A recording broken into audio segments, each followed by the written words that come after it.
হরে কৃষ্ণ। আজ শ্রীমদ্ ভাগবতম পড়তে পড়তে একটা খুব সুন্দর শ্লোক পেয়েছি, তাই ভাবলাম তোমাদের সঙ্গে শেয়ার করা যাক। তো চ্যাপ্টারের নাম প্রহ্লাদ মাতৃগর্ভে কি শিখেছিল, এই যে চ্যাপ্টারের নাম এটা। তো শ্লোক নাম্বার পড়বো 42। শ্লোকটা হচ্ছে, সুখায় দুঃখ মোক্ষায় সংকল্প ইহ গর্মিণ সদা প্লতি হয়া দুঃখ মনি হায়া সুখাবৃত। অনুবাদটা খুব সুন্দর, দেখো শ্লোকটাও সুন্দর, অনুবাদও খুব সুন্দর।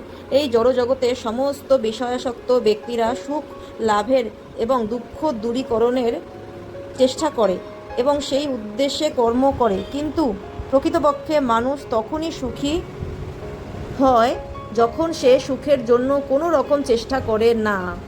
মানুষ যখনই সুখের জন্য চেষ্টা করতে শুরু করে তখনই তার দুঃখ ভোগ শুরু হয়।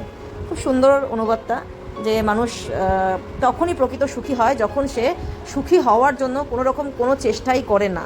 তো আমাদের কেবলমাত্র উচিত ভগবানের সেবা করে যাওয়া, নিজের সুখ দুঃখের চিন্তা না করে। আমরা যদি ভগবানের সেবায় নিজেদেরকে সর্বতভাবে উৎসর্গ করে দিই, তাহলে ভগবান আমাদের সুখ দুঃখের ব্যাপারটা অবশ্যই বুঝে নেবেন। হরে কৃষ্ণ।